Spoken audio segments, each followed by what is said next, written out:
bug you about today. Okay. Taylor Pannell, Texas Tech, getting ready to play for a college softball World Series. We mentioned it a little bit yesterday. Obviously playing great softball and doing good things on the field, and a little controversy off the field, but that's what happens when you leave one SEC powerhouse and go to another one. It tends to, or go to Texas Tech, it tends to follow and all that, those kind of things. Just in general, your thoughts, because she's still playing. She's playing despite the noise, if that makes any sense. Good. She's still playing and making great softball plays, and here we have a young lady from the Quad Cities, from Rock Island High School, who's going to be on national TV on Wednesday night playing for College Softball World Series. It's really cool. Okay, we made a big deal about Chuck Jagasaw playing in the national championship game.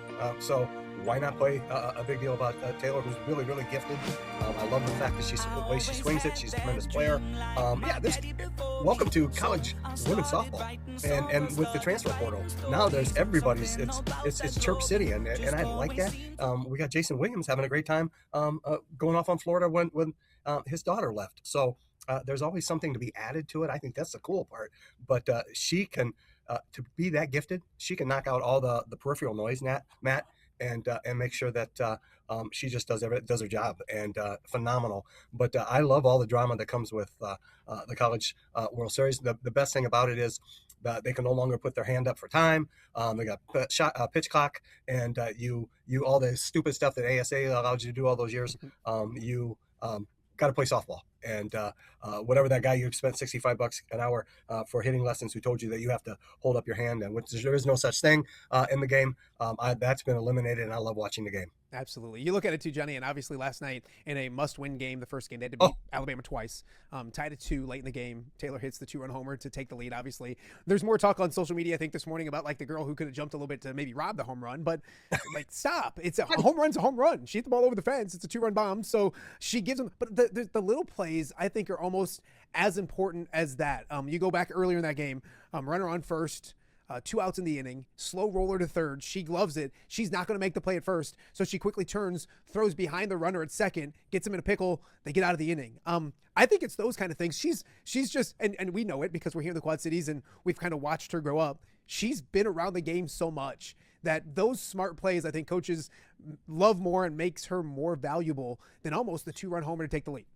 Maddie, have you ever watched, and this is a really bad question, you watch a WNBA game or watch a college women's basketball game? Yeah. It's 10 times more fundamental than the men's game. And it's the same thing on the softball side. Baseball is pretty close on the fundamental side, but college women's softball at an elite level is just fundamentally sound. That's an instinct play, but they practice that. Or there's been something going on in her career where she knew if that. It's like a ground ball with a runner at second who makes that wide turn at third when they're coming this way.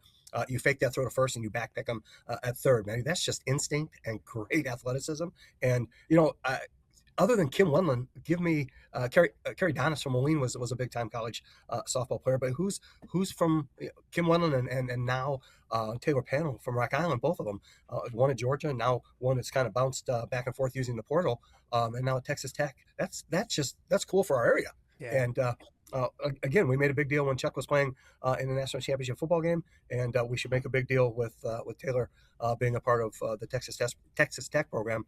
And it's cool. I played at Texas Tech. The whole facilities are down there. It's a phenomenal place to play. And Lubbock, everybody loves baseball, softball, basketball now, and of course football. Johnny, and I love these guys, but if a basketball player from our area wins an NCAA tournament game, it was a big deal. When Brock won an NCAA tournament game, Joe Wieskamp, great years at Iowa. I mean, Ethan Happ was winning, and he went to a Final Four, I think, his redshirt year. Yep. But he played in Sweet 16s and chasing in Sweet 16s. This is the same thing. You almost took the question away from me.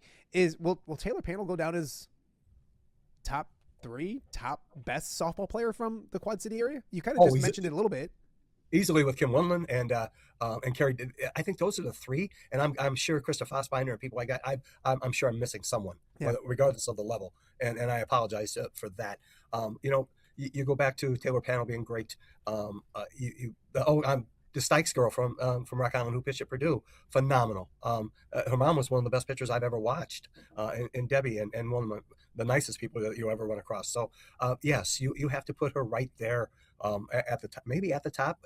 I'm not going to get in an argument between the Pannell Winland family, but Kim Winland was awfully good when she played at Georgia. Now Taylor Pannell, with her success, gifted from the beginning. She was recruited, I think, by Auburn and as an 8th or 9th grader. So yes, you got to put her in that top 5 category, top 3 category, and maybe I don't know if I missed anybody from the Iowa side, but put her right in that upper echelon. Yeah, it's funny because you mentioned her as being recruited in 8th grade. I remember doing a feature story on her as a freshman, and Johnny, and I've told her this. The story turned out great, but editing is a beautiful thing, and she was very Right. short answered. And I want to say, Coach Allison probably carried that story when it came to sound bites, and then she's been on the show twice, and watching her grow Engaging. up is Oh, awesome. I went to grade school with her mom, played Little League baseball with her dad, so it's cool to see. Everybody should be watching on Wednesday night. There's a young person from the Quad Cities that's a big cog in the Texas Tech machine. Johnny, their lineup is loaded. I mean, and that's oh my obviously, goodness. I know transfer portal, NIL, all those kind of things, but I mean, they're loaded from top to bottom. No one cares about transfer portal and NIL when you're playing for a championship. Yep. Yes, it'll be referenced. It's just kids playing softball, Yep. and at an elite. And I can't emphasize that enough, Maddie. Elite level. They're phenomenal to watch. I love the game, and you talk about hooting and hollering after making a play, and I want to go back to the Alabama. Somebody taking the Alabama outfielder to task for not catching a home run ball. Come on. Yeah. You're taking a drop step, run into a fence. Yeah. Don't be idiots. My goodness. It's a tough play. I know. And that's all morning I've seen. Like, if she jumps a little bit, she catches it. It's not like it's, Okay. I mean, there's a wall there. I mean, yes, if you slow things down and look at it, it looks pretty simple, but in full speed, it's more difficult of a play than you would think.